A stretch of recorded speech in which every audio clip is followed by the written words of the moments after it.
सच्चिदानंद भगवान की जय। गीता माता की जय।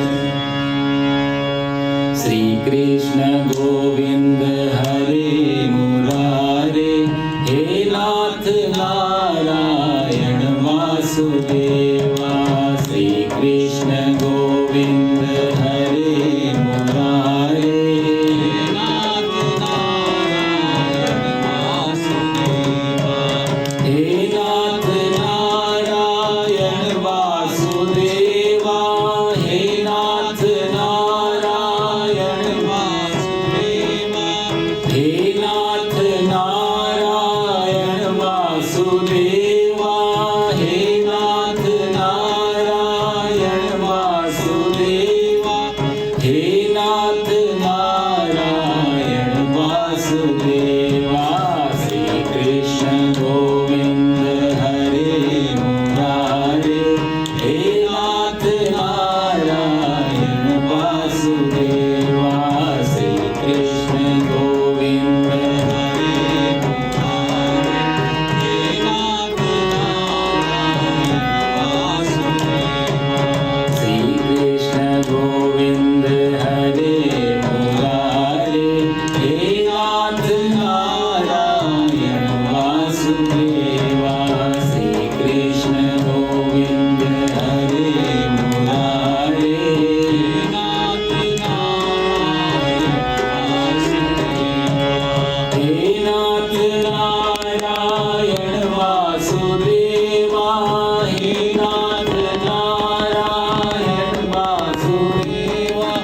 हे नाथ नारायण वासुदेवा, हे नाथ नारायण वासुदेवा। श्री कृष्ण गोविंद हरे मुरारे, हे नाथ नारायण वासुदेवा। श्री कृष्ण गोविंद हरे मुरारे, हे नाथ नारायण वासुदेवा। हे नाथ नारायण वासुदेवा, हे नाथ नारायण वासुदेवा। हे नाथ नारायण वासुदेवा। श्री कृष्ण गोविंद हरे मुरारे, हे नाथ नारायण वासुदेवा। श्री कृष्ण गोविंद हरे मुरारे, हे नाथ नारायण वासुदेवा। बोलो सच्चिदानंद भगवान की जय। गीता माता की जय। सो 12वां श्लोक। इष्टान भोगान ही वो देवा, इष्टान भोगान ही वह देवा, वो देवा, वह देवा, वह नहीं वो देवा। दास्यन्ते यज्ञ भाविताः, दास्यन्ते यज्ञ भाविताः, तैर्दत्तान प्रदायैभ्यो, तैर्दत्तान अप्रदायेभ्यो, तैर्दत्तान प्रदायैभ्यो, तैर्दत्तान प्रदायैभ्यो। यो भुङ्क्तेस्तेन एव सः, यो भुङ्क्ते तेन एव सः। सो भगवान इसमें कहते हैं इष्टान भोगान ही वो देवा, और दास्यन्ते यज्ञ भाविताः, यज्ञ भाविताः देवाः। इष्टान भोगान कहते हैं यज्ञ भाव, जो भगवान तीसरे अध्याय तो कर्म योग है, तो इस समय उन्होंने भगवान ने एक नया कॉन्सेप्ट दिया है यज्ञ का। जो तीसरा अध्याय कर्म का एक ऐसा रूप जो यज्ञ का रूप में चल रहा है। और यज्ञ का मतलब वो स्वाहाकार हवन नहीं, जो हम लोग हवन, वो तो अपनी जगह ठीक है, उसके भी अपने अपने लॉजिक हैं, उसके अपने कारण हैं कि वो कैसे, मैंने आपको बताया। आगे फिर इसके यज्ञ के बारे में बहुत भी आएगा कि अग्नि वाला हवन का क्या महत्व है, क्यों किया जाता है हर पूजा में। पर यहाँ जो कर्म रूपी यज्ञ भगवान बता रहे हैं, वो उन्होंने नया कॉन्सेप्ट तीसरे अध्याय से शुरू किया। बहुत अच्छा एक सीरीज भगवान ने बनाई है यहाँ पर, पूरा सीक्वेंस में एक एक करके चल रहे हैं। तो पहले भगवान कह रहे थे कि अर्जुन तू कर्म तो कर, लेकिन कर्म को यज्ञ के तरह कर, यज्ञ रूप बना ले कर्म को। यज्ञ का मतलब जिसमें कर्ता नहीं होता, डूअर नहीं है, लेकिन एक्ट है, एक्शन तो चल रहा है, लेकिन करने वाला कोई नहीं बचा। तो करने वाला जो है वो फिर परमात्मा हुआ। तो एक जैसे एक ऑर्डर की तरह हमने एक जन्म लिया, हमने उस जिस कुल में, उस समय तो पुराने समय में जो कुल परंपरा में जन्म लेते थे, उसी कुल परंपरा के हिसाब से जीवन जाता था। 99% ऐसा होता था। तो क्षत्रिय घर में यदि किसी बालक का जन्म हुआ है तो 99% वो क्षत्रिय बन जाएगा, क्योंकि उसके पास जो उसका सर्कल होगा, जो उसका एटमॉस्फेयर होगा, जो उसके आसपास उसके भाई बंधु कजन पिताजी चाचा ताऊ सभी क्षत्रिय होंगे। तो वो जो बालक देख देख के बड़ा हो रहा है, वो उसके अंदर क्षत्रिय जैसी सूरवीरता आएगी। वहां बातें ऐसी नहीं होंगी कि दया करुणा की बातें बहुत कम होंगी, सूरवीरता की बातें होंगी। तो बच्चा उस एटमॉस्फेयर में जब बड़ा होगा तो ऑटोमेटिक ही क्षत्रिय की तरह रूप ले लेता, पहली चीज।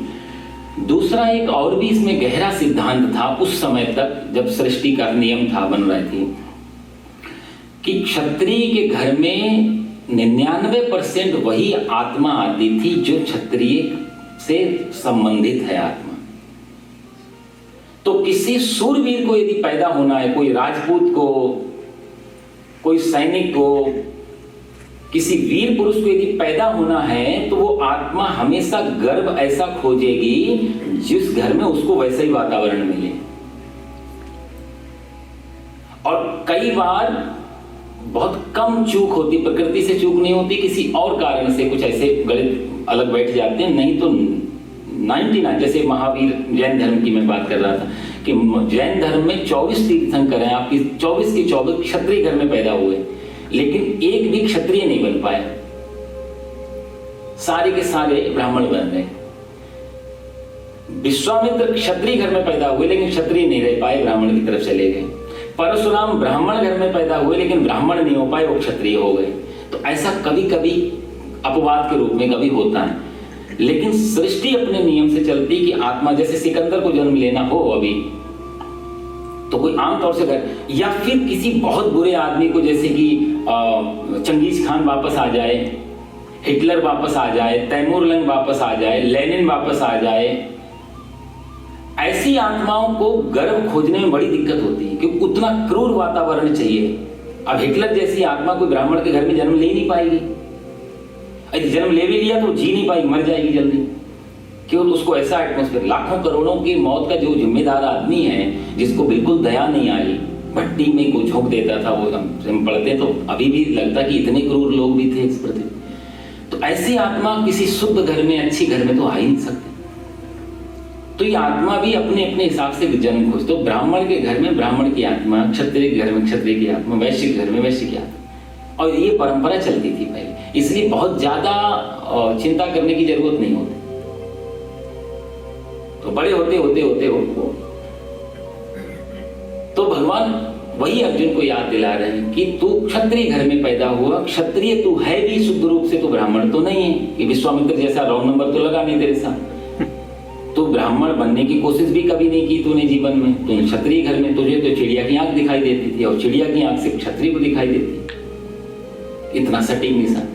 तो इसलिए अब तू कर्म से भाग मत, कर्म को ऐसा बना ले कि कर्म में तू ना बचे। तो जब तू नहीं होगा तो जो भी कर्म तेरे से हो रहा है, फिर वो कर्म ना होके वो क्रिया कहलाएगी। और क्रिया हमेशा कर्ता नहीं करता, कर्ता हमेशा कर्म करता है, और कर्म का जिम्मेदार कर्ता होता है, क्रिया का जिम्मेदार कर्ता कभी नहीं होता। क्योंकि क्रिया हो रही है और कर्म किया जा रहा है, कर्म के साथ जोड़ते हैं, मैंने किया और क्रिया हो। जैसे सांस लेना है तो सांस में सांस ली जाए, अब सांस में भी अब विज्ञान तो अभी कहता है, धर्म तो बहुत पहले से कह रहा है कि हर श्वास में लाखों करोड़ों जीव, हिंसा तो हो ही रही है, इतने छोटे छोटे जीवाणु सांस के अंदर। पर चूंकि ये क्रिया है इसलिए उस जीव हिंसा का पाप हमको नहीं लगेगा। संत पुरुष भी सांस लेंगे, बेचारे मर तो नहीं जाएंगे। जैन धर्म ने तो इतनी कोशिश कर ली कि उन्होंने उस पर भी पट्टा लगा लिया, आप देखते हो कि वो भी ना जाएं जीवाणु, लेकिन बचाना मुश्किल है। उनको इतना समझ में हो कि वो क्रिया है, और भगवान कहते हैं क्रिया दोष कर्ता यदि नहीं है तो प्रकृति को कभी क्रिया दोष नहीं लगता। वो साल के जो 4 महीने आते हैं, जुलाई टू अक्टूबर, जिसको हम लोग चातुर्मास से बोलते हैं, और हमारे सनातन धर्म में उसको चातुर्मास से बोलते हैं। जैन धर्म में उन्हीं 4 महीनों को पर्युषण के दिन कहा जाता है। तो पर्युषण में पैदल चलने की परंपरा नहीं थी, एक जगह ठहर के साधु लोग भजन करते थे। जैन धर्म की परंपरा में आज भी 4 महीने वो लोग नहीं निकलते। और दूसरी एक और खासियत, एक तो ये तो इससे संबंधित है, एक बार ऐसा हमने देखा भी कि एक सज्जन थे, हम लोग कहीं यात्रा कर रहे थे, तो वो सज्जन जब कभी उनको रेस्ट रूम जाना हो ट्रेन में, तो अपने सामने वाले व्यक्ति से पूछ के जाते थे, मैं जरा रेस्ट रूम होके आऊँ, यदि आप कहो तो वो आदमी वो हाँ प्लीज होके आइए। वो जब भी जाएं, यदि बाहर जाएं तो वो बोल के जाएं, रेस्ट रूम जाएं। तो आदमी बोल रहा था कि महाराज जी एक साथ में थे कि देखो कितना सज्जन व्यक्ति, कहीं भी जाता बेचारा बता के जाता, और सामान भी कुछ भी नहीं तो ऐसा भी नहीं कि हमारे सामान की रक्षा करेंगे, कितना सज्जन आदमी, हर चीज बता के जाता है। महाराज जी थे साथ में, समझ गए, बोले आप उनसे ऐसा पूछना कि आप जैन तो नहीं हो। बोला क्या मतलब? बोला वो 100% जैन होंगे। ये जैन की बुराई नहीं है, मतलब ये उनकी अपनी जीवन जीने की कला, 100% जैन होंगे। बोला क्यों, कारण? बोला जैन में परंपरा है कि वो सारा का सारा दोष आपके सिर पे मर रहे हैं, वो कर्ता नहीं बनना चाहते हैं। तो उनको रेस्ट रूम भी लगा है और यहाँ से वहां तक जाएंगे, भीड़ भरी है, किसी की लात लगेगी, किसी कंधा लगेगा, कितने दोष होंगे, कोई गालियां भी देगा, बेचारों सोचते आपने आज्ञा दी इसलिए गया। वो आदमी घबराया बेचारा, उसने बोला आने दो उनको। जैसे ही वापस आए, उन्होंने मुझसे पहला सवाल ये किया कि तुम जैन धर्म से बिलोंग करते? बोले हाँ हाँ जैन धर्म। बोले आज के बाद बिल्कुल नहीं पूछना मेरे से कुछ जाने का, जिसको जाने जाओ, मैं पापी क्यों बनो तुम। ये परंपरा है, वो भी एक रूप है कि कर्ता को खत्म करने का। भगवान ने यहाँ दूसरा बड़ा शुद्ध रूप दिया है, अपने आप से दूसरे पे भी जिम्मेदारी। सूक्ष्म हिंसा तो है ही, मेरा पाप मुझे ना लगे तुम्हें लग जाए, सूक्ष्म हिंसा, लेकिन यहाँ भगवान कर्ता को ही खत्म कर देते हैं।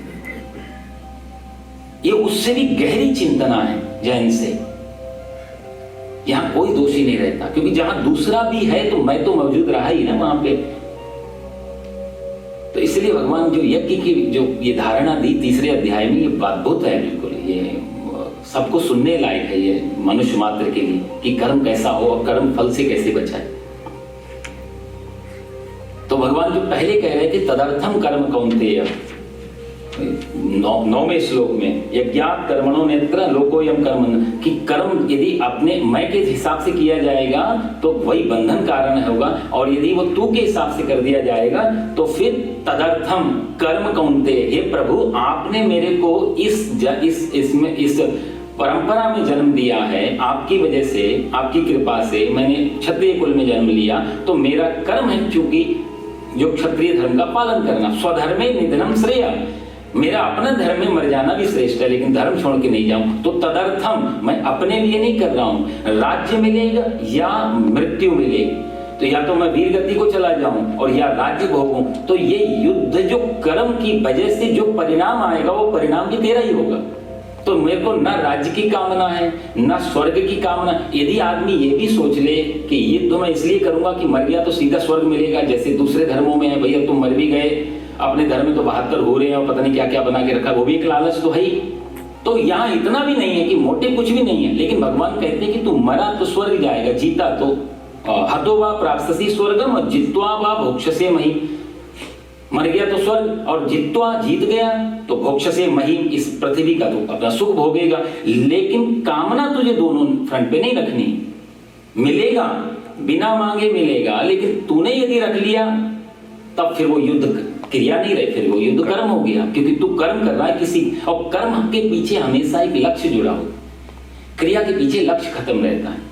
ये भी एक दोनों में अंतर है। कर्म के पीछे हमेशा एक उद्देश्य होगा, एक लक्ष्य होगा, एक मोटिव होगा, कुछ प्राप्त करना है, उसके लिए कर, जो भी हम जीवन में करते हैं उसके पीछे कुछ पाना है। क्रिया में पीछे कुछ परिणाम मेरा नहीं होता, परिणाम जो मर्जी भेज दे। तो भगवान कहते थे तदर्थम कर्म कौन्तेय, हे अर्जुन तू कर्म तो कर, लेकिन उसके लिए कर। और ये शब्द याद रखने का, तदर्थम कर्म कौन्तेय, जो भी मैं कर रहा हूं तेरे लिए, तेरी वजह से, तूने दिया है, तूने जीवन दिया, तूने जन्म दिया, तूने ये सब कर ये दिया है, जो कर्म, जो हमारा परिवार या जो हमारा जीवन, ये सब तुम्हारी वजह से, तो इसमें जो भी हो रहा है वो तुम्हारी वजह से। मैं नहीं हूं। तो सुख भी मुझे प्यारे हैं, दुख भी मुझे प्यारे हैं, जो भी तुम दे। न गलत चाहता हूं, न सही चाहता हूं, प्रभु तुम जो चाहते हो मैं वही चाहता हूं। तेरी खुशी में, तेरी हां में मेरी भी हां है, तेरी हां में मेरी भी हां है, और तुम्हारी नहीं में नहीं चाहता हूं, जो तुम चाहो। तो उसका अर्थ होता है तदर्थम कर्म कौन्तेय। और ये छोटे छोटे प्रैक्टिकल करने से जीवन में पता लगने लगता है कि एक आपको बहुत हल्कापन महसूस होता है। कर्म पत्थर की तरह होता है, बोझ होता है, मैंने करना है। और जब हम कुछ छोड़ते हैं उस पे, तो एक अपने अंदर हल्कापन आने लगता है।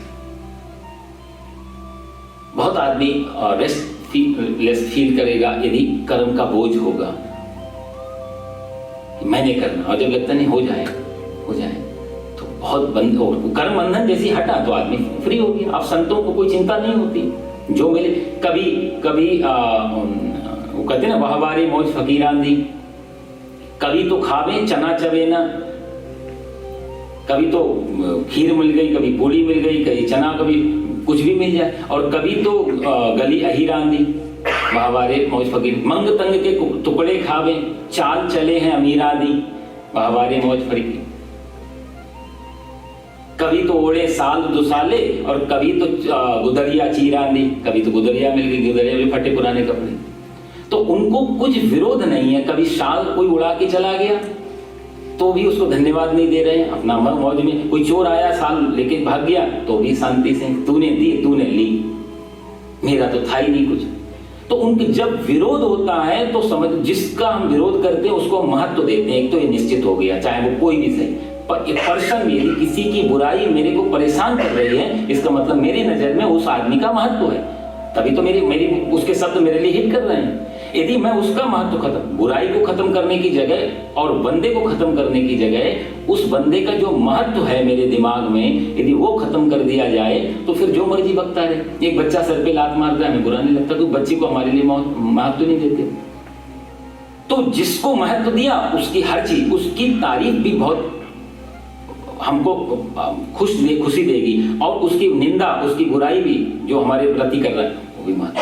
तो भगवान यहां कहेंगे कि तो उसको महत्व देना बंद कर दे। एक आदमी बुद्ध को लगातार गालियां दिए जा रहा है, प्रणाम करने आया और इतनी गुस्से में था, उस प्रणाम करने के बहाने बहुत गालियां दी। बुद्ध ने मुस्कुराए, और जब गालियां देते देते थक गया तो बुद्ध ने उसको ये पूछा, तुझे और कुछ कहना है? वो आदमी तो चला गया। घर में जाके उसको रियलाइज हुआ, मैंने ऐसे महात्मा को गाली दी, देखो उन्होंने मेरा कुछ भी नहीं किया, इतने सिर्फ से भिक्षु थे, किसी को बोल देते तो मेरे को तो मार डालते वो लोग, लेकिन फिर कल जाके क्षमा मांगूंगा। दूसरे दिन क्षमा मांगने गया, रोया, गिड़गिड़ाया बहुत देर तक, और फिर जब थक गया रोते रोते, फिर बुद्ध ने लास्ट में कहा, और कुछ कहना? सिर्फ ये 2 बार।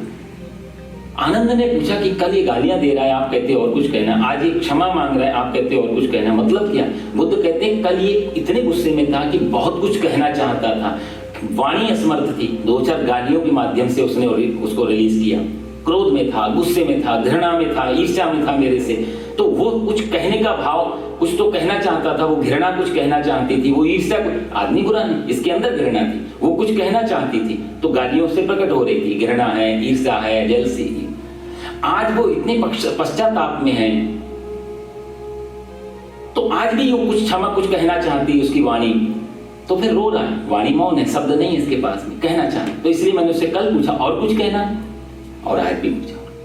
व्यक्ति का अपना, व्यक्ति को क्यों दुश्मन को ना खत्म करे, दुश्मन ही खत्म करे। तो भगवान कहते हैं तदर्थम कर्म कौन्तेय, हे अर्जुन तू कर्म तो कर, लेकिन तदर्थम, उसके लिए कर, और उससे होगा क्या कि मुक्त संगा समाचरा, उससे तू मुक्त हो जाएगा, सब जगह से मुक्त हो जाएगा। उसके बाद भगवान वही सहयज्ञ, कैसे कर्म करें, सहयज्ञ प्रजा सृष्टि करो। ब्रह्मा जी ने जैसे पूरी सृष्टि बनाई, ये भी यज्ञ चल रहा है। ब्रह्मा जी को मैंने कहा था सृष्टि का विस्तार करो, तो ब्रह्मा जी निमित्त हैं सृष्टि के, इसलिए ब्रह्मा जी को अहंकार नहीं हो सकता, क्योंकि मैं हूं असली उनको बताने वाला। तो ब्रह्मा जी ने सृष्टि यज्ञ भाव से बनाई, और देवान भाव्यता देन ते देवा भावयन्त, बहुत अच्छे श्लोक थे पिछली बारी, समय भी कम था, अभी भी थोड़ा कमी है। परस्परम भावयन्ता श्रेया परम वाप्स्यता, और जो देवताओं ने पूरी सृष्टि का सहयोग कर रहे हैं, तो उसमें हमारा यही नियम है कि जब देवता सृष्टि को सहयोग दे रहे हैं, मान सूर्य देव प्रकाश दे रहे हैं, पवन देव वायु दे रहे हैं, अग्निदेव, तो इन सब के प्रति हमारा कर्तव्य होगा कि हम उनको सहयोग करें। तो परस्परा भावयंता, हम दोनों मिलकर के इस सृष्टि को सुंदर बनाएं। जो देवता हमें कुछ दे रहे हैं, हम उनको कुछ वापस करें। उसी सीरीज में भगवान यहाँ बात कर रहे हैं कि इष्टान भोगान ही वो देवा और दास्यन्ते यज्ञ। और अर्जुन, जब ऐसा होगा परस्पर भावयंता, जब हम मिलकर के सहयोग करेंगे एक दूसरे का, तो देवता हमें कुछ देते हैं और हम देवताओं को कुछ दे रहे हैं। तो देव फिर क्या करेंगे देवता कि इष्टान भोगान ही वो देवा, कि जो भी तुम्हें चाहिए, जो भी हमें जरूरत है उसको, वो जो शब्द लगाया वो का मतलब होता है कि बिना मांगे वो देवता हमको दे देंगे। जैसे हमें ऑक्सीजन की सबसे ज्यादा जरूरत पड़ती है, हर 2 सेकंड में ऑक्सीजन कम से कम तो लेनी पड़ती, तो किसी से पूछने नहीं जाना पड़ता, कोई अनुष्ठान कोई पूजा पाठ नहीं करना पड़ता, वो सर्वत्र व्याप्त है। जहां भी जाते हैं हमें भगवान ने इतनी व्यवस्था करके रखी है, मिल ही जाती है, बिना मांगे मिल रही हो। और दूसरा एक सृष्टि का और भी नियम है कि जो मांगा जाता है वो कभी भी नहीं मिलता। कोई भी चीज मांगने से नहीं मिलती है। और खासकर जो देवान शब्द भगवान लगा रहे हैं, जो देवता हैं, जो दिव्य शक्तियां हमारे चारों तरफ, वो जो दिव्य जितनी भी ये जो क्षिति जल पावक गगन समीरा पृथ्वी है, ये पृथ्वी माता अन्न उपजा रही है। अब इसके लिए हम क्या कर रहे हैं, जैसे भूमि में बो देते हैं सुंदर बना करके, और फिर वो हमें कई गुना करके वापस लौटा देती है। हमारा कर्तव्य सिर्फ बोना, अच्छी भूमि बनाओ, उसको अच्छी तरह बो दो। अब बंजर में बोएंगे तो बंजर में कहां से देगी। तो पृथ्वी का स्वभाव है किसी भी चीज को कई गुना करके आपको वापस कर देना। तो अब धतूरा बोगे तो धतूरा कई गुना होकर के आएगा ही, गेहूं बोगे तो गेहूं कई गुना होकर वापस आएगा। तो पृथ्वी का ही स्वभाव कई गुना करके। तो यहाँ जो भगवान बात कहते हैं इष्टान भोगान ही वो, बिना मांगे आपको वो देवता लोग देंगे, यदि आप दास्यन्ते यज्ञ भाविता, यज्ञ भाव से यदि हम कर्म करें देवताओं के प्रति। कहने का मतलब बिना मांगे करें, बेशर्त। जहां प्रेम होता है, जहां भाव होता है, जहां अपनत्व होता है, जहां मेरा, वहां कोई शर्त नहीं होती, अनकंडीशनल। इसलिए प्रेम को अनकंडीशनल लव जो है वो सबको शुद्ध प्रेम बताया गया। बाकी सब वासना है, बाकी सब जो है कामनाएं हैं। हमें आपसे कुछ चाहिए, हम आपको हमसे कुछ चाहिए, वो प्रेम लौकिक अवस्थाओं में, सामाजिक जीवन में। पुत्र भी यदि बहुत माता पिता की कोई बात ना माने उनके अनुसार, तो माता पिता भी फिर छोड़ देते हैं उसे। इसलिए वेदांत को, उपनिषद को कहना पड़ा कि पत्यु कामाय पत्नी प्रियो भवति आत्मनस्तु काम, नवारे पत्यु कामाय पत्नी प्रियो भवति आत्मनस्तु कामाय पत्नी पति प्रियो भवति, नवारे पुत्रम कामाय पिता पुत्रम प्रियो भवति आत्मनस्तु कामाय पिता पुत्रम प्रियो भवति। उपनिषद कहते हैं ये कि कोई भी, और बुरा मानने जैसी बात नहीं, उपनिषद बहुत सत्य के करीब होते हैं। उपनिषद की वाणी कभी असत्य नहीं हो सकती। वो कहते हैं कि देखो, जब कोई भी पिता, कोई भी पति, कोई भी पत्नी, कोई भी पुत्र, कोई भी रिश्ता इस संसार का, शंकराचार्य जी का भी यही लगभग यही वचन है, नवारे कोई इसलिए प्रेम नहीं करता कि वो कोई उनका लिए प्रेम का भाव है। आत्मनस्तु कामाय, आत्मनस्तु कामाय मतलब उनके प्रति एक मोह, एक ममता, एक कामना, एक वासना, कुछ एक्सपेक्टेशन, अपेक्षा जुड़ी हुई है। आत्मनस्तु कामाय, मेरे स्वार्थ के लिए मैं इसको प्रेम करता हूं। और सारे रिश्तों के वहां नाम, नवा कामाय सर्वम सर्वे प्रियो भवति आत्मनस्तु कामाय सर्वम सर्वे प्रियो भवति। सब सबसे इसलिए प्रेम नहीं करते कि सबको सबके प्रति भाव है, बल्कि सबको सबके आत्मनस्तु, सबको सबके प्रति कोई ना कोई स्वार्थ की लड़ी जुड़ी हुई है। जिस दिन वो स्वार्थ टूटा, जिस दिन वो मोह टूटा, उस दिन ये दोनों दुश्मन हो जाते हैं।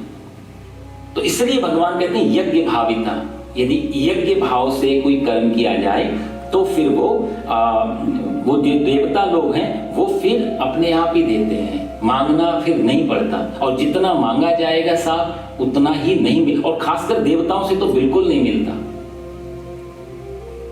क्योंकि लोग थोड़ा देके और बहुत कुछ मांगते हैं। जैसे पूजाओं में संकल्प में आप देखो ना कितना लंबा संकल्प खींचा जाता है पूजाओं में। हमारे गुरुदेव तो मना करते थे, नहीं आपकी एक कामना है तो जस्ट एक कामना बोल के, नहीं तो संकल्प में हम लोग लगाते हैं आयु लाभ, आरोग्य लाभ, ऐश्वर्य लाभ, स्वास्थ्य लाभ, विद्या लाभ, बुद्धि लाभ, संतान लाभ, ये कितने। क्यों? क्योंकि हम आपको पान सुपारी जल और ये दे रहे हैं।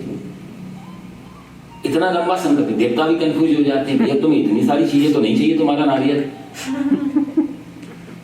इतना ये तो सौदा भी नहीं है। तो हम यदि सौदा भी करें तो भी तो बराबर की चीज देनी पड़ती है।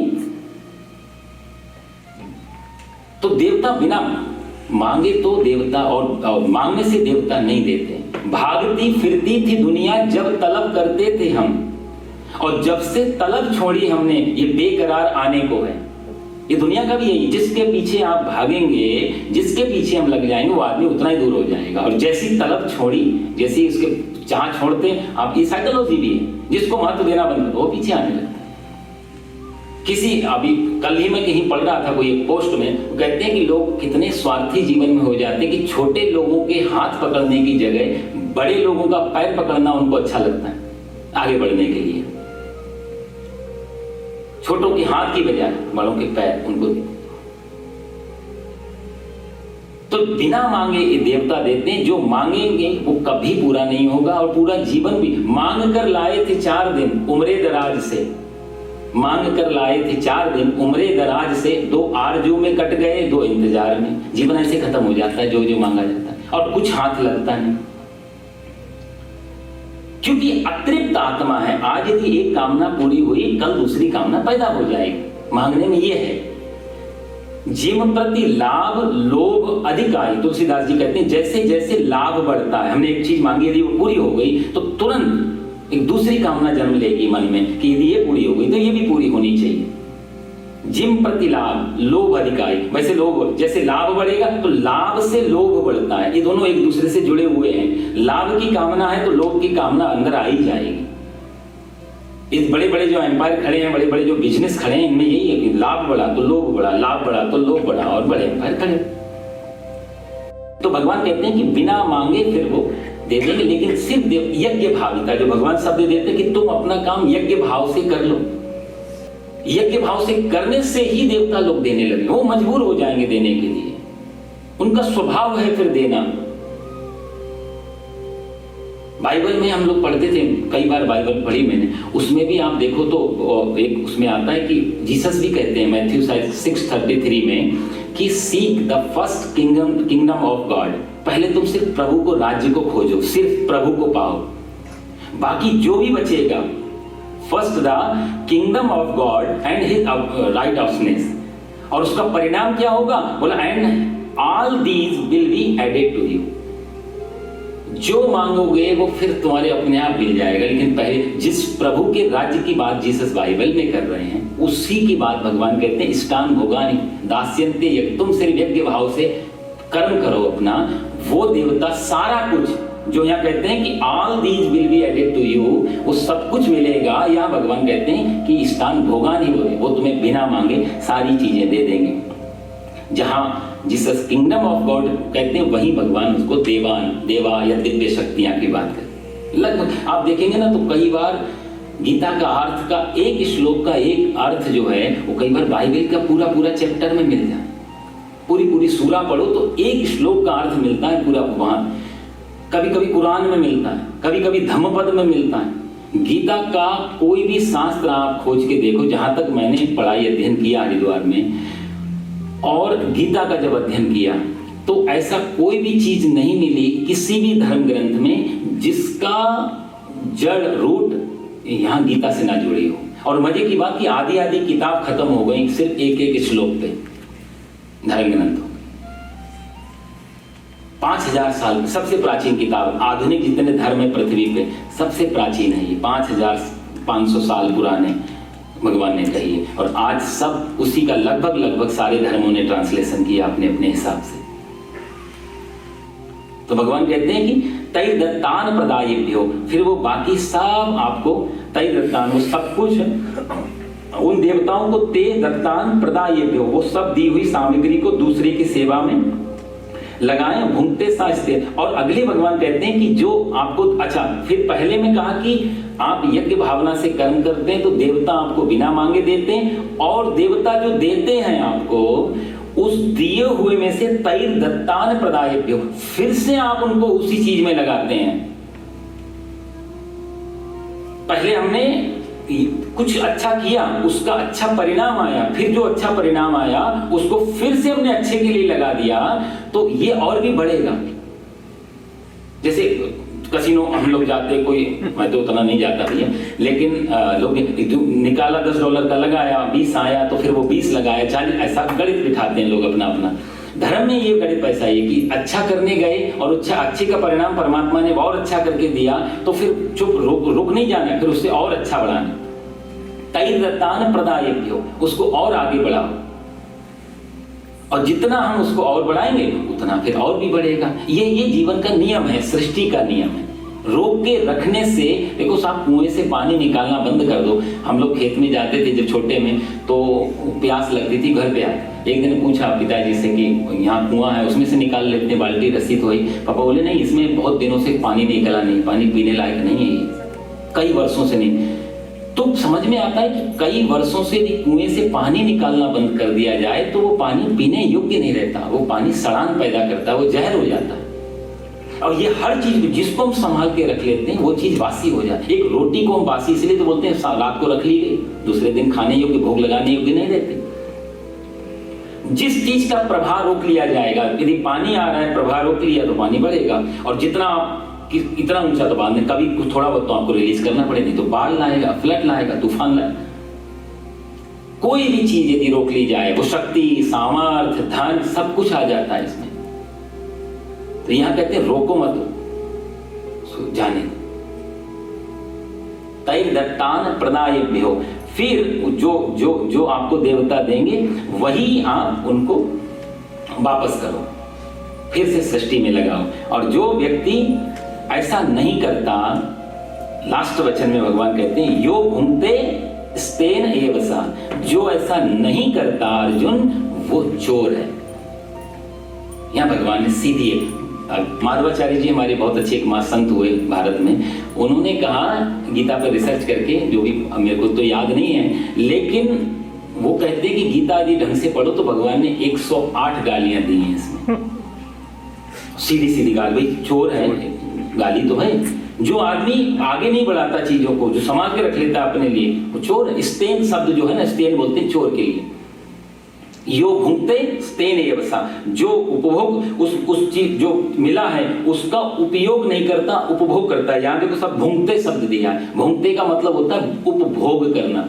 दो शब्द होते हैं, एक भोग करना और योग करना। तो उपयोग शब्द तो अच्छा, उपयोग क्या है कि हमें कोई चीज मिली, हमने उसका उपयोग कर लिया, यूजफुल बना लिया अपने, बोलते। लेकिन उपभोग कर लेना, तो जैसे कोई आदमी ये सोचे कि एक मुर्गी लेके आया, मुर्गी से उसने अंडे ले रहा है, उपयोग है, मुर्गी को खाना दे रहा है, मुर्गी उसमें अंडे दे रही है, अंडे को हम बाजार में बेच रहे हैं और अंडे आ रहे हैं नए नए, ठीक। अब आदमी, ये तो उपयोग हो गया मुर्गी का। अब कोई सोचे कि भैया इसके पेट से रोज अंडा लेने से अच्छा इसका पेट फाड़ के इकट्ठे निकाल लो सारे अंडे, रोज का झंझट ही खत्म, खिलाने का भी कुछ नहीं मिलेगा, तो वो चोर है। भगवान कहते हैं जो उपयोग कर लेता है इन चीजों का वो तो संत है, और जो आदमी उपभोग करता है वो चोर है। दोहन शब्द बोलते हैं, इस पृथ्वी को दोना नहीं है, इसको खींचना नहीं है, इसका शोषण नहीं करना है,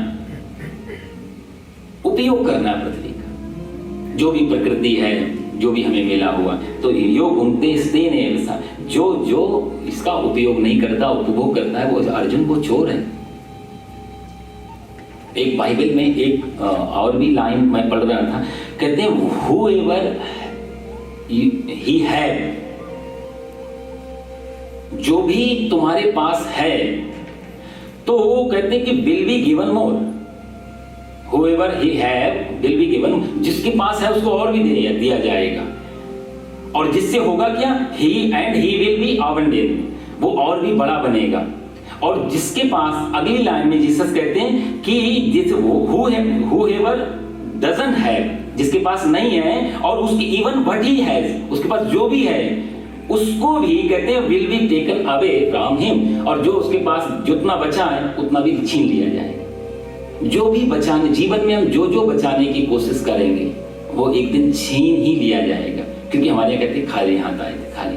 लेकिन यदि नहीं आए थे तो जो मिला है वो यहीं से मिला है, यहीं का है। ये मकान भी मेरा नहीं है, क्योंकि मैं लेके नहीं आया साथ में, सीधा गणित है। जो मैं लेके आया वही मैं लेके जा सकता हूं, और जो मैं लेके नहीं आया वो मेरा नहीं हो सकता, वो सिर्फ किराए का है, समय के लिए मिला है। आपने नहीं छोड़ा तो छुड़ा लिया जाएगा। दो सब, या तो जीते जी छोड़ दो, और या फिर आपसे जबरदस्ती छुड़ा लिया जाएगा। साथी है मित्र गंग के जल बिंदु पान तक, अर्धांगिनी बढ़ेगी तो केवल मकान तक। परिवार के सब लोग चलेंगे इस शमशान तक, और बेटा भी हक निभाएगा तो अग्निदान तक। इन सब की अपनी लिमिटेशन है, यहाँ तक जाएंगे। तृणानि भूमौ पशवश्च गोष्ठे, भार्या गृहद्वारी जना शमशाने, देहश्चितायाम परलोक मार्गे कर्मानुगो गच्छति जीव एक। उस यात्रा में जीव एक अकेले जाना। तो सीधा सीधा भगवान का गणित है, जो आपको दे के भेजा है वही आप लेकर के वापस ट्रेवल करोगे। यहाँ की चीज यहीं रहेगी। इस और जो हमारे साथ नहीं आई और ये हमारे पास है, इसका मतलब हमारी नहीं। वो समर्थ गुरु रामदास कहते थे ना कि एक सुई दे दी उन्होंने उसको, बोला जब तुम जाओगे तो इसको लेके जाना। वो राजा को जब जाओगे अंदर में एक सुई को लेकर, राजा बोला सुई भी कर, बोला जब तू एक सुई तक नहीं ले जा सकता तो इतने बड़े महल क्यों करता है मेरे? उपयोग कर, तेरे को दिया है परमात्मा ने, कृपा की, तेरी मेहनत सफल हुई, और तू सोचता सिर्फ मेहनत की वजह से मिल। तो इस दुनिया में मेहनत करने वाले बहुत हैं जिनको सफलता नहीं मिल रही है। इसका मतलब मेहनत में दो चीजें काम करती हैं। एक, मैंने मेहनत की और मुझे उस मेहनत के काबिल जो शरीर, जिससे मेहनत की उस शरीर उसने दिया। फिर मेरे जैसे हम लोग मजदूरों को देखते हैं ना कि मजदूर जब सैलरी लेते हैं, अब तो ऑटो पे आती है, पुराने समय में ठेकेदार आदमी मजदूरों से काम करवाता है, शाम को सैलरी बांट रहा होता है, तनख्वाह दे, तो वो आएगा मजदूर, पैसे लेगा, सलाम साहब, न सलाम साहब, ऐसे करके। तो सलाम क्यों करता है? तो विचारक कहते हैं उस सलाम के पीछे 2-3 कारण होते हैं। पहला कारण होता है कि आपने मेरे को इस योग्य समझा, मुझे मौका दिया काम करने का, इसलिए सलाम कर रहा हूं। दूसरा, आपने मेरी मेहनत को देखा, उसको आपको रियलाइज हुआ कि आपको पता चला, आपको आपके नॉलेज में है कि मैंने मेहनत की है। एक तो मेहनत के काबिल समझा तो बुलाया, और दूसरा आपने मेरी मेहनत को देखा, और तीसरा मेरे को फिर से मौका देना। इन 3 कारण के पीछे सलाम होती है। सही नहीं तो सलाम तो सीधा सीधा आपने मेहनत की, मेरा पैसा दे दो, इसमें बड़ा। ऐसे ही परमात्मा के साथ आपने मेरे को इस काबिल समझा कि मैं ये सब पचा पाऊंगा, इसलिए आपने कृपा की, और फिर मेरी मेहनत को आपने देखा और मुझे सफल भी बनाया, और उसके बाद प्रभु ऐसा मौका फिर से देना। यही धन्यवाद, इसी को प्रार्थना बोलते हैं। शुद्ध प्रार्थना धन्यवाद में ले जाती है, अशुद्ध प्रार्थना, निकृष्ट प्रार्थना शिकायत में ले जाएगी। हम ये देख लें, हम प्रार्थना जो करते हैं भगवान के पास, मंदिर में जाएं, साधुओं के पास जाएं, किसी भी तीर्थ में जाएं, तो कहते हैं धन्यवाद देने की जगह यदि कंप्लेन कर रहे हैं, वो प्रार्थना निकृष्ट हो जाएगी, उसका कोई फल नहीं मिल सकता। सदैव प्रार्थना का मतलब होता है धन्यवाद, अब तक जो दिया है उसका बहुत बहुत धन्यवाद, और इस काबिल आपने मेरे को समझाया कि मैं कैपेबल हूं, मैं सब पचा सकता हूं इस चीज को। इतना भरोसा, आपका ट्रस्ट ये बना रहे मेरे पे, ये प्रार्थना के नियम। और जो ऐसा नहीं करता, जिसकी सिर्फ मांग रहती है, भगवान कहते हैं कि वो तैर दत्तान प्रदायेभ्यो, वो सब चोर है। क्योंकि जो मिला उसको तो उपयोग नहीं किया और मांगने चल दिया। और भिखारी का देखो साहब, भिखारी की कोई इज्जत सम्मान, कोई ओरा हो, भिखारी संकुचित भावना, भिखारी का चेहरा देखो आप, इस सारी इंद्रियां उसकी बिल्कुल, एक तो डर में होगा, भिखारी हमेशा एक भय में रहता है, संकुचित रहता है, क्योंकि मांग रहा है। और मांगते समय, अच्छा भिखारी का मतलब नहीं सड़क का भिखारी, हम सब में भी जब हम मांगते हैं तो हमारी ओरा, हमारे इंद्रिय, हमारे भाव दशा, हमारे चेहरे बहुत कुछ बदलती है। मांगते समय बहुत छोटा जैसा फील करते हैं, और जब देते हैं किसी को, कोई भी चीज हो, एक प्यासे को एक गिलास पानी भी दे रहे हो, तो आप फील कर पाएंगे कि देते समय हमारा भाव अलग हो, हम विस्तार होते हैं, हम फैलते हैं। तो भिखारी संकुचन में रहता है और दाता हमेशा विस्तार में रहता है। परमात्मा को हमने विराट कहा, परमात्मा को विस्तार कहा, वो यही कारण से, परमात्मा कुछ ले नहीं रहा है, सदैव दे रहा है। तो इसलिए यो घूमते, इसलिए मांगना नहीं, और मांग के तो मिलेगा नहीं, दूसरी बात। और जो मांगता है वो फिर चोर है, जो देता नहीं वो सिर्फ मांगता है। इसलिए सबसे जरूरी चीज इसमें इस श्लोक में है कि यज्ञ भावना से कर्म हो, कर्म के परिणाम में जो भी मिले उसको शेयर करें जहां कहीं भी हो, और शेयर करने के बाद में जब और बढ़ेगा तो फिर और शेयर करें। क्योंकि इस दुनिया में ऐसे बहुत लोग हैं जो जैसे मंदिर हैं, या मैंने आपको पहले भी बताया कई ऐसे मंदिर हैं जहां लिख दिया, वैसे लोग नहीं आते थे, और उसमें बाहर लिख दिया वीजा टेम्पल, तो भीड़ लाइन लगी हुई है पीछे। वीजा टेम्पल हैदराबाद में है वो टेम्पल, जो लोग हैदराबाद से हम जानते होंगे, वीजा टेम्पल। कोई नहीं आता था आज से 20-30 साल पहले वहां पे, अब वहां लाइन लग रही है, 10-10, 20-20 पुजारी लगे हुए हैं, क्योंकि अब कुछ मिल रहा है वहां से तो वीजा। बाकी बीच के सारे विष्णु के टेम्पल बेकार हो गए, ये टेम्पल सबसे श्रेष्ठ। हिमाचल में एक है गुरुद्वारा, वहां पर प्लेन चढ़ाते हैं लोग, तो लोग अमृतसर से वहां जाते हैं, गोल्डन टेम्पल बगल में है, और तो आप जा रहे हो हिमाचल के वो प्लेन चढ़ाने के लिए, ये गोल्डन टेम्पल आपके लिए बेकार। ऐसे संत महापुरुष हैं। कोई आदमी संतान मांग रहा है तो संतान देने वाले महात्मा हैं, कोई नौकरी मांग रहा है तो नौकरी देने वाले साधु हैं, कोई घर मांग रहा है तो घर देने वाले, कोई बहुती मांग रहा है बहुती देने वाले साधु, इतने साधु। भाई आप परमात्मा तो देते नहीं, इष्टान भोगान भगवान तो देगा नहीं, देवता देते नहीं, तो कोई तो चाहिए, डिमांड है तो सप्लाई तो चाहिए, तो कोई तो सप्लाई करे। ऐसे साधु महात्मा हमारे समाज के बीच पे खड़े हो जाते हैं, और तब हम बोलते हैं कि नहीं ये दुष्ट, वो दुष्ट नहीं है, उनको खड़ा किसने किया? डिमांड किसकी थी? हमको चाहिए था परिवार, हमको चाहिए संतान, हमको चाहिए जॉब, हमको चाहिए स्वाद, हमने एक आदमी हम खोज रहे थे, ये पूरा नहीं कर रहा है, तो दूसरे आदमी ने तैयार हो गया। तो ये सारा दोष उन बहरूपियों का नहीं, जिस उससे ज्यादा दोष हम लोगों का, कि हम कितने स्वार्थी हैं। हमारी मांग, हमारी लस्ट फॉर लाइफ, जीवन जीने की कितनी लालसा है कि कुछ भी मिले, कैसे भी मिले। दोषी ठहराते हैं कि सरकार दोषी है, साधु दोषी, ये दोष बोल, उससे ज्यादा दोष हम लोगों का है। इसलिए कहते ताला जो लगता है वो ताला कोई चोर के लिए नहीं लगता, चोर तो ताला तोड़ के भी ले जाता है, ताला लगता है शरीफ आदमी के लिए, उसका बुद्धि ना बिगड़ जाए, वो बेचारा ना भटक जाए, उससे तो शरीफ आदमी के लिए ताला लगाया जाता है, चोर तो तोड़ता है ताला। यो घूमते इसलिए जो नहीं करता वो सब, वो पूरा चोर है, जो बांटता नहीं है। बड़ा अच्छा ये श्लोक है, एक श्लोक और ले लेंगे, अगली बार फिर इस पर थोड़ी चर्चा करेंगे। 12वां श्लोक, 13वां। सॉरी लेट हो गया, मैंने देखा नहीं व्हाट्सएप में से।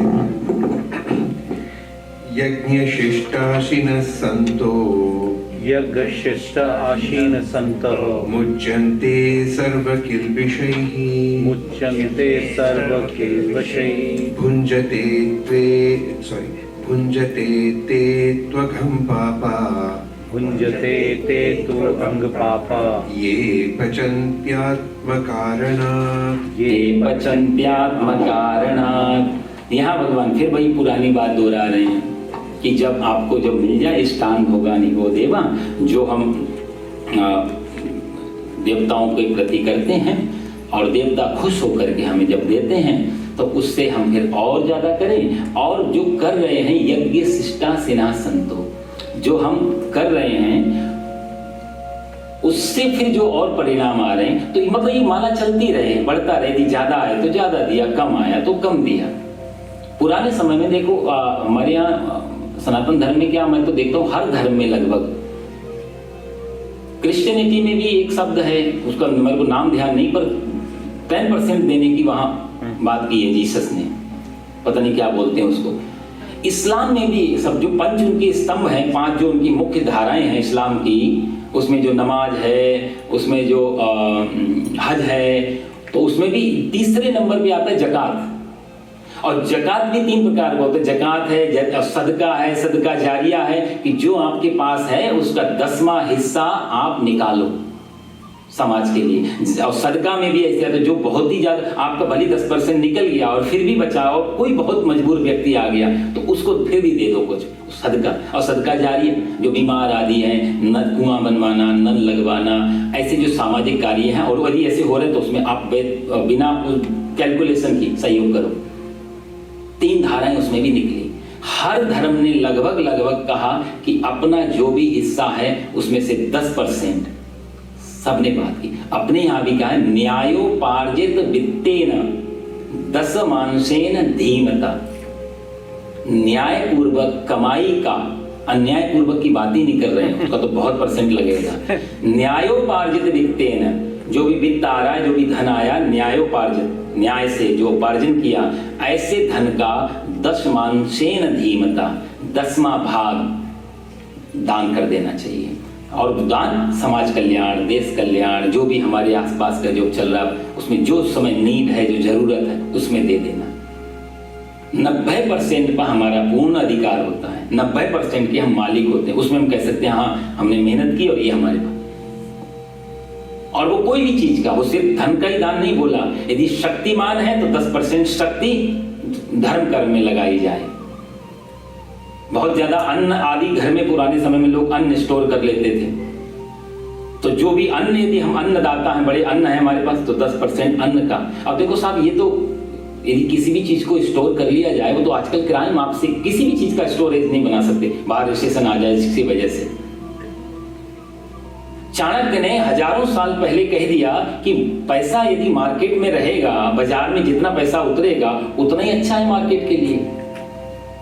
पैसे को यदि एक आदमी बना अपने पास रख लेगा और तो मार्केट में तो रिसेशन आएगा। तो हेल्दी मार्केट चाहिए तो पैसे का सर्कुलेशन बहुत जरूरी है।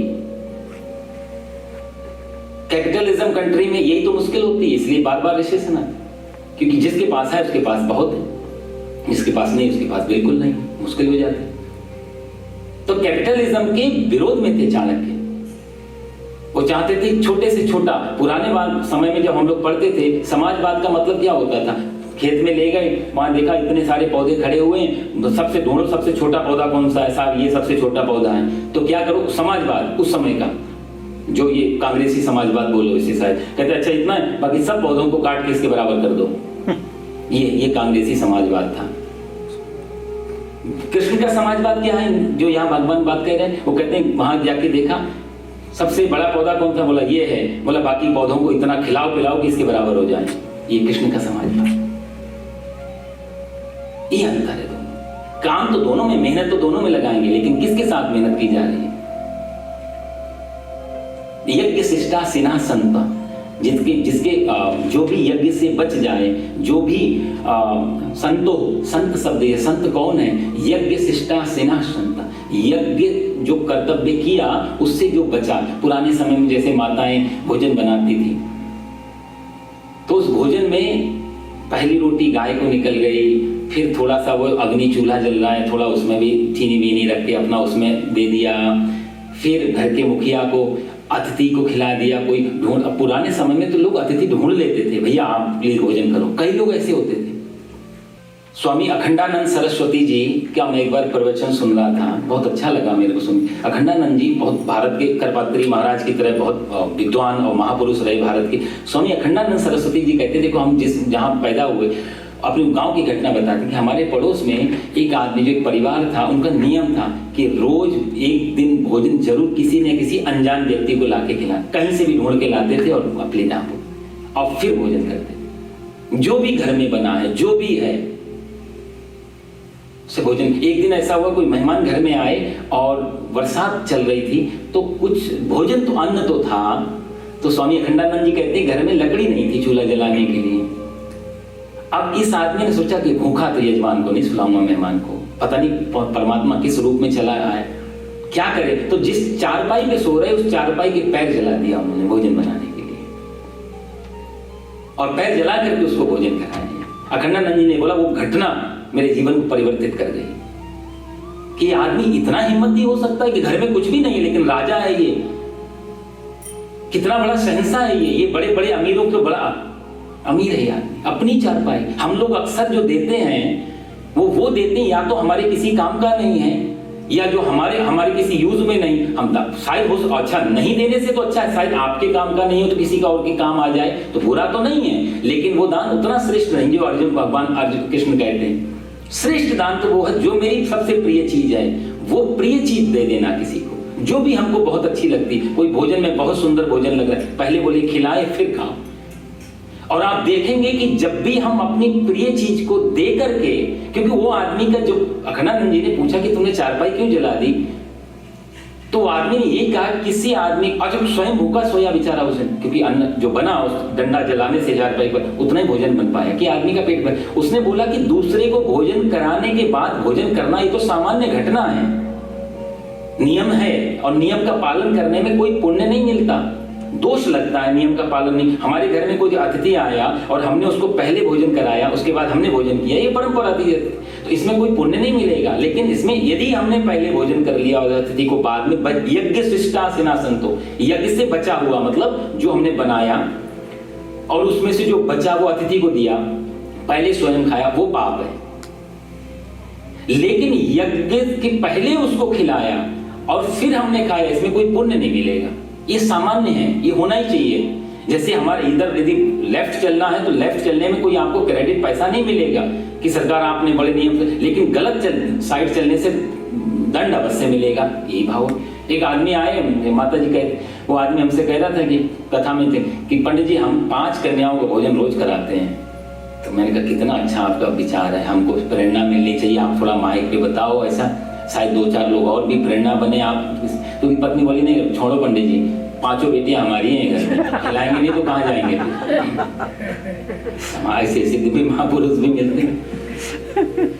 तो वो 5 कन्याएं जब घर में दी हैं तो भैया उसको भोजन कराना, अच्छे वस्त्र पहनाना, पढ़ाना नहीं, वो हमारी जिम्मेदारी। यदि हम ऐसा नहीं करते हैं, साइजते नहीं, फिर हम चोर हैं, फिर हम क्रिमिनल, फिर हम गलत कर रहे हैं, फिर हम पाप के भोगी, क्योंकि वो नैतिक कर्तव्य है हमारा, वो मोरल रिस्पॉन्सिबिलिटी है। लेकिन ऐसा करने से पुण्य के कोई वो नहीं, पाप जरूर लगेगा यदि हम उनकी भरण पोषण नहीं करेंगे। तो कुछ ऐसे चीजें हैं जीवन में जिनका कोई पुण्य नहीं है, लेकिन दोष है यदि नहीं करने से, उन्हीं में ही। तो कहते किसी को भोजन करा के भोजन करना ये तो सामान्य घटना है, लेकिन भोजन कराने के बाद खुद भूखे सो जाना ये तो अलौकिक घटना, इसका अलग अपना आनंद। जब मैं भूखा सो रहा था तो मुझे उसकी याद रात भर आती, भूख से नींद तो आई नहीं, उसकी याद आती रही। उस घटना ने इस छोटे से बालक को स्वामी अखंडानंद सरस्वती जी भारत का धर्म सम्राट बना दिया।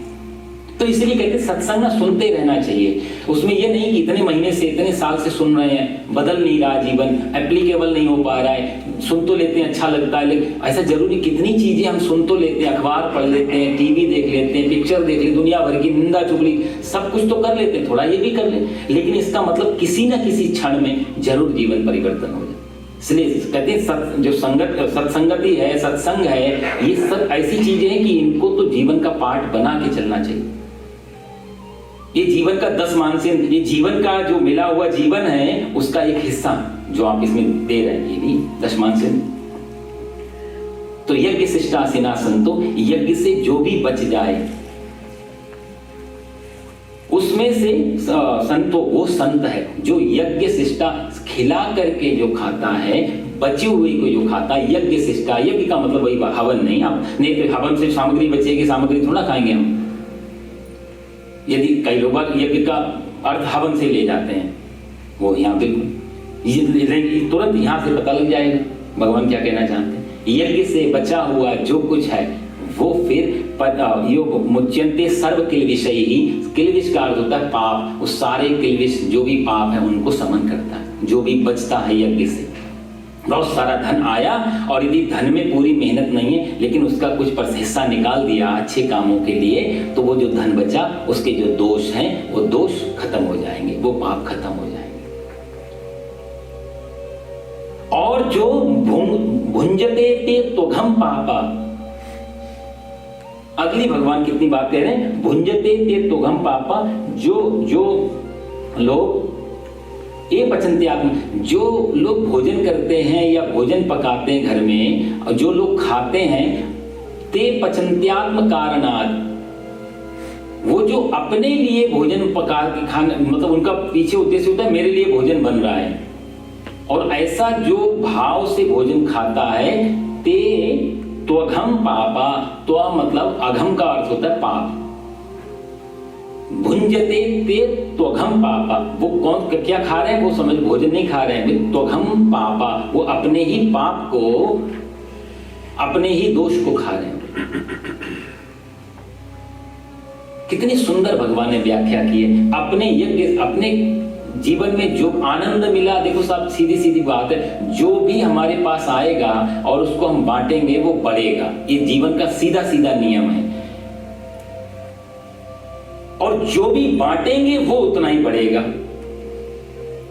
कोई भी आदमी ऐसा नहीं है जो बांट रहा हो उसका घट रहा हो। एक भी आप एग्जांपल, कोई आदमी ऐसे हमने सारा धर्म कर्म में लगा दिया हम तो बर्बाद हो गए, एक भी आदमी आप ढूंढ के देख लेना। बड़े बड़े लोग हर धर्म में जिन्होंने अच्छे अच्छे डोनेशन दिए, आज भी कई लोग ऐसे हैं, मैंने सुनता हूं कि नाम लेना ठीक नहीं है इस मंच से, लेकिन कहते हैं मिलियन बिलियन के चेक ऐसे ही काट के भेज देते। कभी वो ऐसा नहीं हो कि रोड पे आ गए हों और सब कुछ डूब गया। ये गणित है ही नहीं, प्रकृति का गणित नहीं है। क्योंकि जब भी हम शुभ कार्यों में दे देते हैं और आदमी के पास कमी आ जाए, कबीरदास जी कहते थे जो जल बाड़े नाव में और घर में बाड़े दाम। यदि नाव में कहीं जा रहे हैं और उसमें पानी भरने लग गया और घर में बाड़े दाम, घर में खूब अन्न धन की वृद्धि होने लगी, खूब अन्न धन बढ़ रहा, तो वो क्या करना चाहिए दोनों से?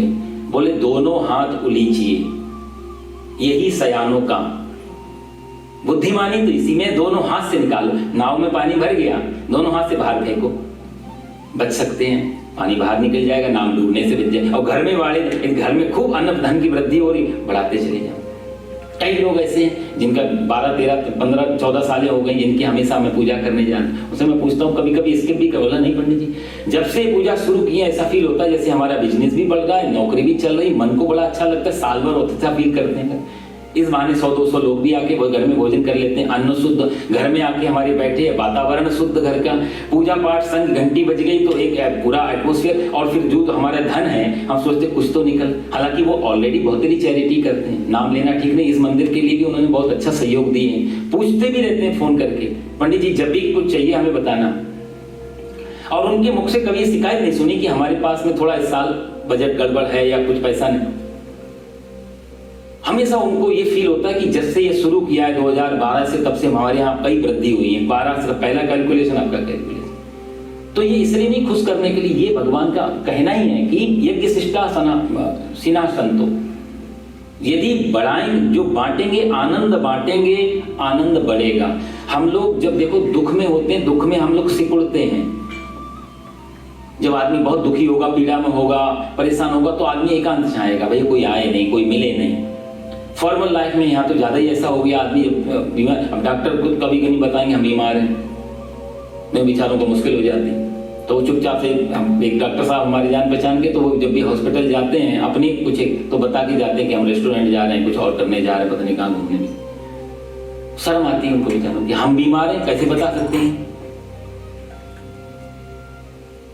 तो जब आदमी दुख में होता है तो संकुचित होता है, अपने आप को क्वारंटीन करना चाहेगा, सिकुड़ेगा। और जब आदमी आनंद में होगा, खुशी में होगा, कोई बड़ा अच्छा कुछ जीवन में, तो आदमी फैलेगा, मित्रों को बताएगा, प्रियजनों को बुलाएगा, इधर को बुलाएगा, उधर को पार्टी देगा, घूमने जाए, कुछ ना कुछ कर। किसी आदमी को बहुत दुखी है, परेशान है, वो बाहमास जा रहे हैं, बहुत दुखी हैं, तो हम तो बीच पे जा रहे हैं घूमने के, मुश्किल हो। आदमी तब एकांत चाहे, खुशी में आदमी फैलता है। तो कहते हैं जिस चीज को हम बढ़ाते हैं, बांटते हैं, वो चीज फैलने लगती है, बढ़ने लगती है, उसका विस्तार होने लगता है। और जिस चीज को रोक लेते हैं वो चीज फिर ये उस चीज को फिर एक तो दोष आएगा उसमें, फिर उसमें सड़ान पैदा होगी, और दूसरा फिर वो घटने लग जाएगा, बढ़ेगा नहीं। इसलिए भगवान कहते हैं यज्ञ शिष्टा सिना संतो मुच्यन्ते। यही संत की, जो संतो भगवान के संत की और कोई परिभाषा नहीं है। लाल कपड़े, गेरू कपड़े, वो बात अलग, वो तो एक प्रोटोकॉल्स हैं, परंपरा से चला आ रहा है। भैया चलो हम लोग अब एक आदमी के नहीं रहे, एक परिवार के नहीं रहे, हम सबके हो गए। ये भी एक संतों का भाव होता है गेरू कपड़े पहन के, कि अब किसी की हम एक के नहीं, हम सबके हैं अयस्तर। तो वो तो एक है साधु का, कपड़ों का, लेकिन संत का इसका मतलब एक ये भी है कि संत कौन है? वो संत वही है जो अपने पास जो कुछ भी है उसको शेयर करके कर अपना जीवन, जो परमात्मा ने अधिक दे दिया। जैसे दूध उबलने लग जाए तो बाहर गिरने लगता है, पेड़ की डाली में फल ज्यादा आ जाए तो नीचे को झुकने लगती है। पिबन्ति नद्या स्वयमेव नाम्भा नमन्ति फलिना नमन्ति गुणिनो जना। जैसे कोई फल की डाली में ज्यादा फल लगे हो तो नमन्ति, वो नीचे को नमन करने लगती, माने नीचे झुकने लगती, आओ तोड़ो ले जाओ। तो ऐसा स्वभाव यज्ञ शिष्ट, ऐसा व्यक्ति को संत कहा जाता है। उस संत के जीवन में फिर मुच्यन्ते सर्वकिल, मुच्यन्ते मतलब फिर उसमें उसके सारे पापों का धीरे धीरे धीरे, तो अपने दोष मिटाने हैं, पाप मिटाने हैं, तो जो भी यदि और कुछ पाठ पूजा नहीं की, ये सबसे बड़ी पाठ पूजा है कि जो भी हमारे पास है उसको थोड़ा थोड़ा थोड़ा से शेयर करें। भाई हम रात दिन ऑक्सीजन ले रहे हैं, ऑक्सीजन ले रहे तो कभी कभी कोई घर में पौधा भी लगा के रखें, आर्टिफिशियल से ज़्यादा कुछ मेहनत करो, 2-4 पौधे लगाएं, सब बिल्कुल फ्री में मिल रहे। कोरोना काल में इंडिया में तो इतना बुरा हाल था, एक सिलेंडर लाख लाख रुपए का बिक रहा था। लोग कह रहे ऑक्सीजन मिल जाए और कुछ मिले, ऑक्सीजन भगवान हो गई थी उस समय, फ्री में मिल रही है, हमें हर समय हर सेकंड में ले रहे हैं, लेकिन वैल्यू का थोड़ी देर के लिए बंद हो जाए, सिर्फ 30 सेकंड के लिए हालत पता लग जाए। रोज सूर्य टाइम से उग रहा है, टाइम से अस्त हो रहा है, पता ही नहीं चला, एक दिन ना उगे सूर्य, और ऐसा होगा विज्ञान तो कहता है 2-4 हजार साल बचे इस भट्टी में, एक दिन सन ठंडी हो जाएगी, तो ऐसे एक दिन हम सोएंगे, सूर्य नहीं उगेगा तो हम भी नहीं उगेंगे, पता ही नहीं चलेगा। तो कुछ कर्तव्य है प्रकृति के प्रति। तो ये आवागमन, जिसको हम हमारे शब्द देते हैं आदान और प्रदान, आए और जाए, दोनों तरफ से पानी। गंगा को क्यों निर्मल, क्योंकि गंगा बहती चली जा रही है, यदि गंगा जहां रुकी वहीं बदबू देने लग जाएगी। आवागमन, आदान प्रदान, ये ऐसी चीजें हैं कि यदि एक को भी रोक लिया जाएगा तो दूसरी अपने आप बंद हो जाएगी। तो परमात्मा यदि दे रहा है, हमारे यहाँ देखो साहब, हरिद्वार में या काशी में, कहीं भी आप गंगा किनारे, नदी किनारे जाओ, तो नदी किनारे आपको दूध बेचने वाले छोटी छोटी मटकियों में, क्या गंगा स्नान कर रहे हैं, दूध चढ़ाओ, कितनी अच्छी परंपरा है। हम लोग कई बार गाली देते हैं, देखो कैसे यहाँ भी चले आए, यहाँ भी चले आए। जब हम छोटे बचपन में आश्रम पढ़ रहे थे, अखबार आता था पंजाब केसरी, उसमें एक लेख छपा हुआ था। उस लेख में कोई जर्मन महिला थी, उसने पर्यावरण के ऊपर बहुत बड़ा शोध किया था, और उसका नाम कई देशों में गया। उस महिला का नाम मुझे पूरी डिटेल तो याद नहीं, बचपन की बात, घटना याद रहेगी। उसने पर्यावरण के ऊपर बहुत कुछ लिखा था। तो वो एक बात ये लिखती है कि जहां भी पानी को लोग यूज करते हैं, तालाब और ये सब चीज, यदि उसमें दूध और फूल डाल दिए जाएं तो उसमें होने वाला प्रदूषण वो ये दूध और फूल मिलकर खत्म कर देते हैं। कुछ मात्रा बताइए, इसमें उस मात्रा में यदि डाले जाए तो वो प्रदूषण का जो है वो ये खत्म कर देंगे, सामान्य हो जाएगा। तो वो सुनकर के लगा कितना भारत ने बहुत कितना पहले से सोच के रखा था। हम लोग हर नदी के किनारे छोटे छोटे दूध की चीजें और फूल बेचने वाले। भाई गंगा में स्नान किया है, पाप धोए हैं, गंगा से मान के चले कि हमारे पाप धो दो, हमारे कुकर्म खत्म हो, हमारे दोष खत्म हो, इस माने हमने गंगा में डुबकी लगाई, तो गंगा को कुछ तो देना चाहिए, फिर पीछे कुछ तो वापस करना चाहिए। तो हमारी वजह से जो हमारा मैल छूटा है, जो हमारी गंदगी छूटी है इस पानी में, तो उसके दोष का निवारण कौन करेगा? पाप कैसे, सिर्फ लेना ही है, या तय दत्तान प्रदायभ्यो, वापस क्या करेंगे? तो थोड़ा सा दूध डाल दिया, थोड़ा जल डाल दिया, कोई कचरा देखा तो कचरा उठा लिया वहां से, कम कम अपनी तरफ से कोई कचरा नहीं किया वहां, ये भी बहुत बड़ी हेल्प हो गई। और तब आप देखेंगे कि ये सारी नदियां, हम तब फिर इस अर्थ में देवियां बन गई।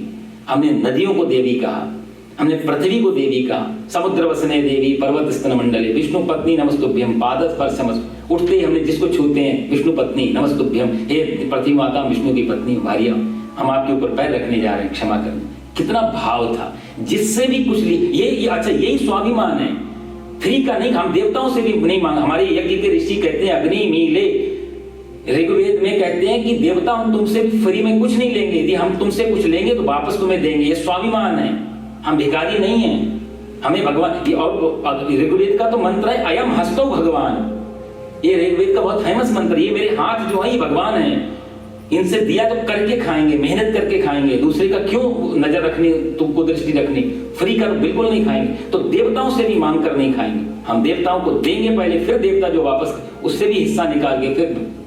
ये स्वाभिमान था हमारे यहाँ ऋषियों का, ये सनातन धर्म का स्वाभिमान था। मांगने की परंपरा कभी नहीं रही सनातन धर्म। भगवान कहते हैं यज्ञ शिष्टासनो संतो, इससे जो बचा हुआ है उससे जो ग्रहण करता है। किसी मौलवी को, सहारनपुर में हमारे मित्र थे मौलवी साहब, वो कहते हैं कुरान में मोहम्मद साहब, पैगंबर मोहम्मद कहते थे कि जब आपके घर में चूल्हा जल रहा है और चूल्हे में जब अन्न पक रहा है, उस अन्न की खुशबू जहां तक चली जाए, समझ लो आपने वहां तक निमंत्रण दे दिया, वो निमंत्रण हो गया, इनविटेशन चला गया। भोजन की खुशबू जहां तक जाए वहां तक आपका इनविटेशन, लोगों को आके भोजन आपके यहाँ का करना चाहिए। ये परंपरा थी इस्लाम की। अर्थ पढ़ना ही नहीं चाहते लोग, ब्रेन वॉश करके पूरा धर्म का साफ सत्यानाश करके फेंक, हर धर्म का सत्यानाश कर दिया है। यज्ञ शिष्टाचार कहां का अर्थ कहां जाके मिलता है। यज्ञ से जो बचे उस पे हमारा पूर्ण अधिकार है। इसलिए भगवान कहते हैं कि भुंजते ते तो गम पापा, जो व्यक्ति उससे को खाता है, जो अपने लिए सिर्फ खाता है, तो वो व्यक्ति समझ लो पाप खाता है। और जो आप खा सकते हो वही आप बांट सकते हो। रीति रिवाज की जैसे हम लोग कोई बार चीजें बचा लेते हैं, हमारे यहाँ गांव वगैरह में हम देखते हैं कि लोग साड़ी आई कहीं से, तो वो साड़ी में कहते हैं गांव की माताएं कि भैया इसको बचा लो, हमको भी तो कहीं चलाना है, अच्छी नहीं लगी तो उसको रख लो, कहीं तो चलाना है। तो वो बेचारी साड़ी घूमती ही रहती, कई शादियों में, कई पीढ़ियों, कई बार तो उसका रिवाज भी खत्म हो जाता है, घूमती रहेगी। तो रिवाज की चीजें होती नहीं बहुत सारी। दुकानों पे चीज घी मिलेगा, बहुत सारी चीजें ऐसी मिलेंगी, चावल मिलेंगे कि वो तो पूछता है दुकानदार चावल कौन से पूजा के लिए खाने का, अपने लिए बासमती बढ़िया वाला लौंग राइस, और भगवान की पूजा के लिए वो बाहर पड़ा काला पीला नीला पता नहीं कितने टुकड़े क्या क्या मिला हो भगवान के लिए। और गणित ये है, भगवान जो कहना चाहते कि जो दे रहे हो वही बढ़ रहा है। तो यदि जीवन में जो दे रहे हैं वही, इसलिए कहते हैं कम दो अच्छा दो। जब अच्छा देंगे और प्रिय चीज देने से,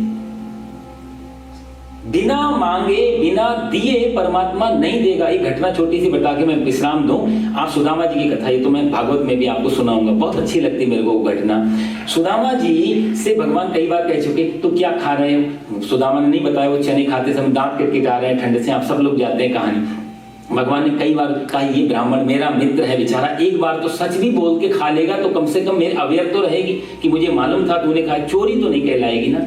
नहीं बताया सुना सुदामा ने, कर्म का फल भोगा, भगवान द्वारिकाधीश बने, ये भिखारी बेचारा गरीब दरिद्र बना रहा।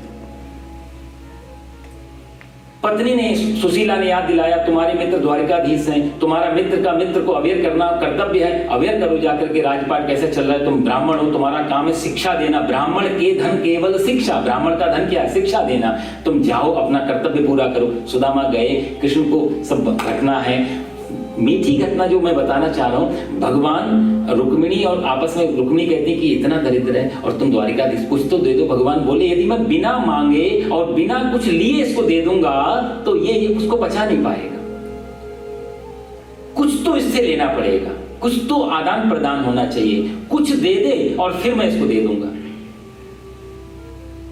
तो जो चावल भगवान जो बार बार मांग रहे थे बगल में क्या छुपा के रखा है, बगल में भगवान वो इसी कारण मांग रहे, तो थोड़ा कुछ तो दे जिससे मैं तुझे जब दूं तो उस पे तेरा पूर्ण अधिकार हो। इसलिए कहना मैं ये चाहता हूं कि बिना मांगे बिना कुछ किए यदि हमको मिल जाता है तो हमारा उस पर अधिकार नहीं है, ये भाव है। जैसे आपको कोई संपत्ति मिल गई, गड़ा हुआ सोना मिल गया किसी फील्ड में, आपका अधिकार उस पर नहीं होगा, सरकार का हो जाएगा, क्योंकि आपका नहीं है, वो आपको मिला है, आपकी उसमें कोई मेहनत नहीं है।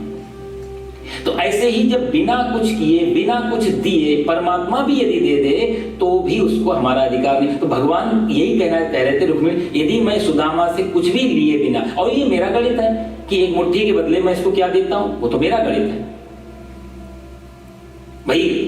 कहते हैं कि जेते पग तू बड़े उतने और मम चित से छूच, और मेरे पग बढ़ाए वो राजा बलि से पूछ। भगवान कहते हैं कि तुम जितने कदम बढ़ते हो उतने ही कदम मैं बढ़ता हूं, तुम 10 कदम बढ़े मैं भी 10 कदम बढ़ूंगा। भक्त कहता है लेकिन दूरी बहुत है प्रभु, 10-10 कदम से तो कई जन्म निकल जाएंगे। भगवान बोलते नहीं, तेरे पग और मेरे पग इनमें बहुत अंतर है। मेरा पग कितना बड़ा है राजा बलि से पूछ, बलि को पता है मेरा पग कितना बड़ा है, तो मेरे 10 कदम का मेरा आधा कदम भी नहीं होगा तेरे को, लेकिन शुरुआत तू कर। तो भाई भगवान बार बार सुदामा से कहते हैं तू कुछ दे दे।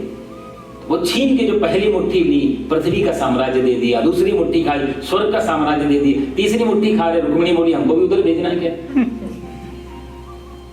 तो भगवान का अपना देने का भाई, हम वो प्रसन्न होकर फिर कुछ भी दे सकते हैं, लेकिन सुदामा से पहले लिया भगवान ने। ये अच्छा, ये इतनी बारीकी है कथाओं की, इस पे चर्चा नहीं होती कथाओं में। हम हमेशा सुदामा को दिखाते हैं वो भिखारी की तरह द्वारपाल धक्के मार रहा है और क्या हालत, ये नहीं था सुदामा। किसी भी भागवत में किसी भी पुराण में जहां जहां सुदामा का चरित्र है कहीं भी ये घटना नहीं है। तो भगवान श्री कृष्ण के द्वारिका में तो बोर्ड लगा हुआ है, श्लोक लिखे हैं, बच्चा आ जाए, ब्राह्मण आ जाए, दरिद्र आ जाए, कोई कोई जिसको जरूरत है, इसको जरूरतमंद सीधा प्रवेश कर सकता है राजमहल।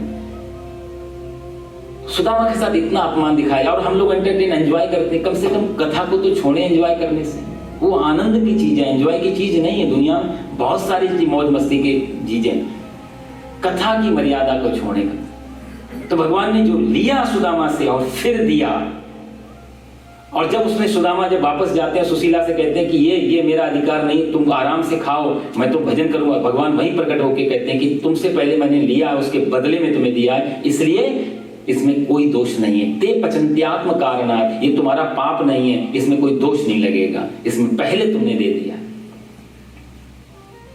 तो ये अर्थ है गीता का, और ये मानव मात्र के लिए बड़े सुनने लायक हैं। बहुत अच्छे अच्छे श्लोक हैं, आगे बढ़ने का मन नहीं करता, व्याख्याएं तो एक एक शब्द में हो सकती हैं बहुत सारी। कहने का मतलब ये था कि यज्ञ का क्या स्वरूप भगवान तीसरे अध्याय में बता रहे। यज्ञ क्या है, कर्म को कैसे यज्ञ बनाया जाए, इसकी सारी भगवान चर्चा करते हैं। और अंत में भगवान जो अग शब्द कहते हैं, वो अग मतलब होता है पाप,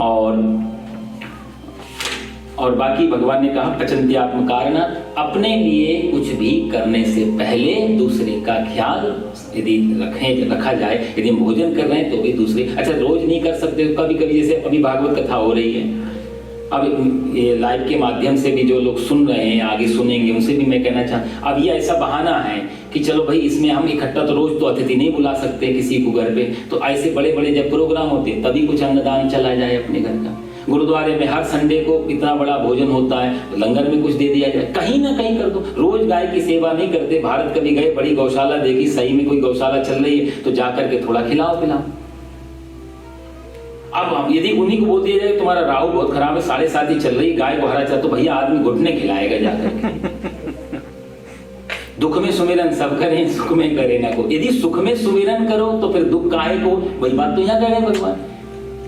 यदि बांट करके उपयोग करेंगे तो फिर वो जो चीज है वो फिर वो प्रसाद बन जाएगी। प्रसादे सर्व दुखानाम हानिरस्य हो जायते, और प्रसाद में कोई दोष नहीं होता। तो प्रसाद का मतलब इतना ही होता है कि जो चीज शेयर कर दी, बीचे यज्ञ शिष्टा सिन्हा, जो बच गई उस बचने पे हमारा पूर्ण अधिकार है, फिर उसमें दोष खत्म हो जाते हैं इसमें। और आगे फिर अगले हफ्ते फिर से कुछ चर्चा करेंगे। सर्वे भवन्तु सुखिनः, सर्वे सन्तु निरामया, सर्वे भद्राणि पश्यन्तु, मा कश्चित् दुःख भाग् भवेत्। ओम शांति शांति शांति भवतु। बोलो सच्चिदानंद भगवान की जय, गीता माता की जय।